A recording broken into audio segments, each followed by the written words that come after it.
2024 लोकसभा चुनाव नजदीक है। सभी राजनीतिक पार्टी अपने अपने स्तर पर अपनी सियासी पिच को मजबूत करने में जुट गई है। इसी क्रम में नोएडा के सांसद महेश शर्मा ने आज यानी रविवार को नोएडा सेक्टर 27 में कैलाश कॉन्फ्रेंस में प्रेस वार्ता कर पत्रकारों से बातचीत की। इस दौरान सांसद महेश शर्मा ने बीजेपी के कार्यों और हाल ही में बीजेपी सरकार द्वारा पेश किए गए बजट को लेकर क्या कुछ कहा, सुने। आज देश एक नई दिशा, एक नई नीति, एक नई नियत के साथ हमारे यशस्वी प्रधानमंत्री नरेंद्र मोदी जी के नेतृत्व में अग्रसर है और आज विश्व पटल पर भारत, भारतीयता और भारत के लोगों का सम्मान शिखर पर है।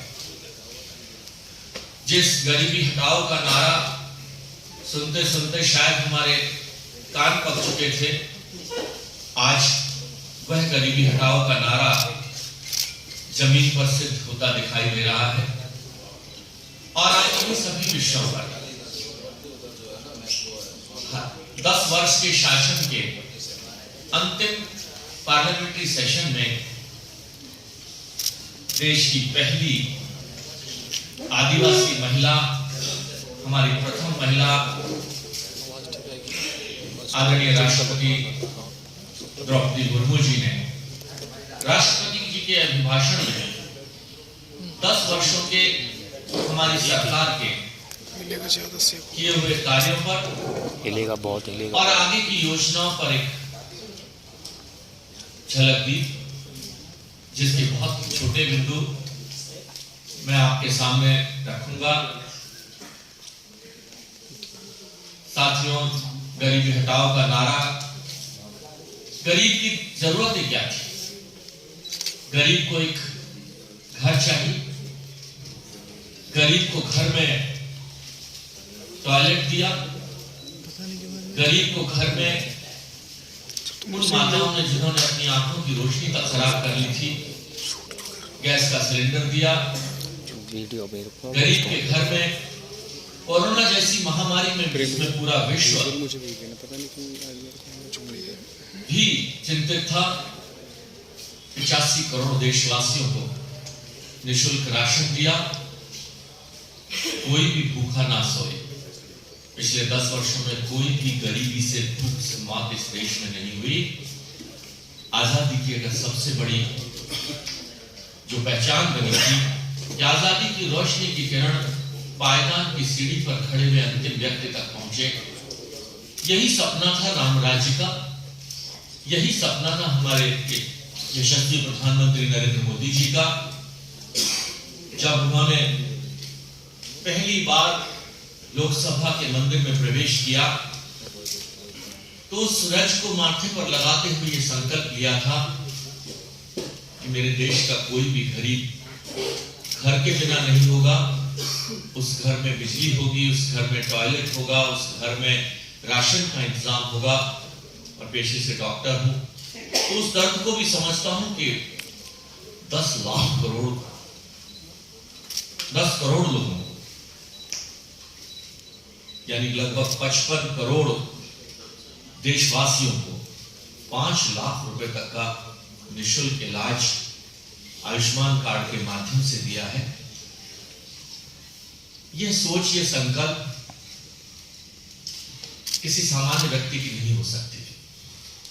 एक ऐसे व्यक्तित्व की जिन्होंने अपना पूरा जीवन गरीबों के प्रति, महिलाओं के प्रति, युवाओं के प्रति और मातृशक्ति के प्रति सम्मान में संकल्पित किया हो, हमारे यशस्वी प्रधानमंत्री नरेंद्र मोदी जी का हो सकता है और उन्होंने सिद्ध किया है। आज महामहिम राष्ट्रपति जी ने जो विषय लोकतंत्र के उस मंदिर पार्लियामेंट में प्रस्तुत किए, 75 वर्षों की आजादी। वैसे तो 75 वर्ष का समय बहुत होता है, लेकिन जब हम लोग आए 2014 में 18,000 गांव में बिजली नहीं थी। आजादी के 65 साल बाद भी हम ये कह सकते हो कि कोई भी गरीब लोग नहीं है। आज 25 करोड़ लोग गरीबी की सीमा रेखा से ऊपर निकल कर आए हैं। आज कोई भी व्यक्ति पूरे देश का भूख के कारण विचलित नहीं हुआ। आप मीडिया के लोग भी इस स्थिति से परिचित हैं कि देश आगे बढ़ रहा है, देश का सम्मान आगे बढ़ रहा है।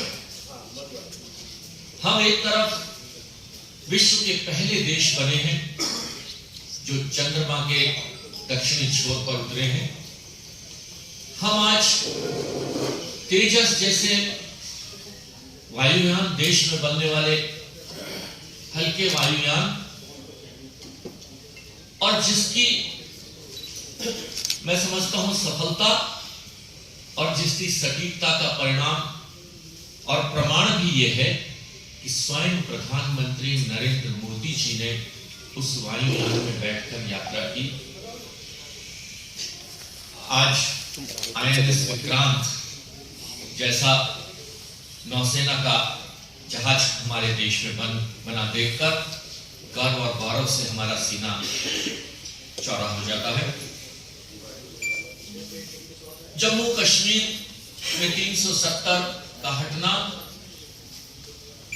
और राम मंदिर, ये इस देशवासियों की नहीं, करोड़ों सनातन प्रेमियों की, भगवान राम भक्तों की आकांक्षाओं और अपेक्षाओं का सम्मान है कि आज ये दोनों अपेक्षाएं पूरी हुई हैं। 550 साल का संघर्ष राम मंदिर के लिए और आजादी के बाद की हुई किसी भूल का निवारण एक ऐसे ढंग से किया गया है कि हमारा गौरव और गर्व जम्मू कश्मीर आज विकास के पथ पर आतंकवाद के रास्ते को छोड़कर अग्रसर है। साथियों, 10 वर्षों में 21 करोड़ वाहन हमारे देश में बिके हैं। 10 गुना बढ़ोतरी हुई है। हमारा विदेशी रिजर्व 600 अरब डॉलर से ज्यादा है। विश्व के बड़े बड़े बैंक जब बैंकरप्ट हो गए थे, भारत में एक भी बैंक बैंकरप्ट नहीं हुआ है। जो लोग आर्थिक स्थिति पर चिंता जाहिर करते हैं, यह उनके लिए एक आईना है कि भारत की आर्थिक व्यवस्था को कितनी मजबूती दी गई है कि विषमतम परिस्थितियों में भी भारत आगे बढ़ता रहा। 2 लाख ग्राम पंचायतों को ऑप्टिकल फाइबर से जोड़ा गया है। 10,000 किलोमीटर गैस की पाइपलाइन बिछाई गई है। 5 शहरों से 20 शहरों तक मेट्रो की सुविधा है। रेलवे का लगभग 100% विद्युतीकरण हो चुका है। 39 रूटों पर वंदे भारत ट्रेन चल रही है। जब मैं सिविल एविएशन का मिनिस्टर था, देश में 74 हवाई अड्डे थे, आज 149 हवाई अड्डे हैं। यानी 65 वर्षों में 74 और 10 वर्षों में फिर 74। यह है प्रधानमंत्री जी का काम करने का तरीका। नेशनल हाईवेज की देख रहे हैं आप किस तरह नेशनल हाईवेज का जाल सा बन गया है, और उस जाल में मेरे लोकसभा क्षेत्र गौतम बुद्ध नगर की विशेष स्थिति बनी है। उसका मैं कहूंगा कि अगर अतिशयोक्ति नहीं होगी कि सबसे बड़ा फायदा अगर हुआ है तो हमारे इस नोएडा गौतम बुद्ध नगर को हुआ है, जो उत्तर प्रदेश की शो विंडो है और विश्व पटल पर अपनी पहचान बनाए हुए है। आज Delhi Mumbai corridor, Delhi Agra Lucknow corridor, eastern peripheral आदि का सबका जंक्शन दनखौर के पास बना है, जहां से हम देश के कोने कोने में कहीं भी जा सकते हैं। जहां 2.5 से 3 घंटे का समय यहां से मेरठ तक जाने तक में लगता था, आज वो 45 मिनट में पूरा होता है। मथुरा, भरतपुर, आगरा जो गोल्डन ट्रायंगल था, मैं समझता हूं कि की दृष्टि से उसका एक बहुत बड़ा बदलाव आया है। और पर्यटन जो प्रधानमंत्री जी के दिल के बहुत करीब है, मैं पर्यटन मंत्री भी रहा हूं भारत सरकार में, देश का 6.8% जीडीपी पर्यटन से आता है। भारत में पर्यटन की प्रगति की दर 11% तक रही, जबकि विश्व के अन्य देशों में ये 4 से 5% तक रुक गई थी। आज उत्तर प्रदेश में यशस्वी मुख्यमंत्री योगी आदित्यनाथ जी के नेतृत्व में कानून व्यवस्था में गुणात्मक परिवर्तन हुआ है। मैं 41 वर्षों से शहर में रह रहा हूं। पत्रकार छायाकार बंधु भी कुछ मेरी उम्र के साथ के सामने बैठे हैं, उन्होंने भी देखा है इस शहर को बदलते हुए। और आज जो बदलाव हुआ है, पिछले 14 वर्षों में कोई भी नई कंपनी नोएडा, ग्रेटर नोएडा के अंदर निवेश नहीं किया, बल्कि कुछ कंपनियों ने अपने दफ्तर बंद कर दिए, पलायन हुआ। मुझे खुशी है ये चर्चा करते हुए कि उत्तर प्रदेश में जितना इन्वेस्टमेंट हुआ उसका 26% अपने गौतम बुद्ध नगर में हुआ है, जहां लाखों लोगों को रोजगार मिलेगा। मेरे यहां के युवा इस बात से चिंतित रहते थे कि फैक्ट्री वाले कहते थे आप तो लोकल। धन्यवाद यशस्वी मुख्यमंत्री योगी आदित्यनाथ जी, आपने आदेश पारित किया है कि यहां लगने वाले सभी उद्योगों में 40% रोजगार यहां के लोकल युवाओं को मिलेगा। ये बदलाव आया है। साथियों, मैं चिकित्सा का छात्र हूं। देश में मेडिकल कॉलेज जब हम 2014 में आए तो 350 थे, आज 704 है। एमबीबीएस के विद्यार्थियों की संख्या दुगनी हुई है। एमडी, एमएस, पोस्ट ग्रेजुएशन के विद्यार्थियों की संख्या लगभग पौने दोगुना बढ़ी है। मेडिकल कॉलेज बढ़ने के साथ साथ जहां चिकित्सा सुविधाओं में वृद्धि हुई है, वहीं चिकित्सा सेवाओं में भी गुणात्मक परिवर्तन हुआ है। साथियों, हमारी सरकार ने सबका साथ, सबका विकास, सबका विश्वास और सबका प्रयास सिर्फ नारा नहीं, उसको जमीन पर लाए हैं। आज राष्ट्रीय पिछड़ा वर्ग आयोग का संवैधानिक संगठन गठन हुआ है। नारी शक्ति वंदन में 33% आरक्षण की बात की गई है। बाबा साहब अंबेडकर के नाम पर लोग राजनीति करते रहे सालों तक, लेकिन आज बाबा साहब अंबेडकर को, हमारे संविधान के रचयिता को अगर किसी ने सम्मान दिया है तो वह प्रधानमंत्री नरेंद्र मोदी जी ने दिया है, भारत सरकार ने दिया है। उनके पंच तीर्थ, मऊ में उनका जन्म, लंदन में जिस घर में उन्होंने पढ़ाई की उसको एक म्यूजियम के रूप में बनाना, कश्मीरी गेट में जहां उनका अंतिम समय गुजरा उसका विकास, और दिल्ली में भी अंबेडकर भवन के नाम पर एक ऐसा स्थान रचा किया गया है जो बाबा साहब की शिक्षा दीक्षाओं को, दलित और पीड़ितों के संघर्ष और उनके विकास की एक मूर्ति दिखाता है। आदिवासियों को देश में बहुत से अधिक सम्मान मिला है। देश की प्रथम महिला राष्ट्रपति हमारी राष्ट्रपति द्रौपदी मुर्मू जी बनी है, और आदिवासियों को देश के विकास के मुख्य धारा में जोड़ा गया है।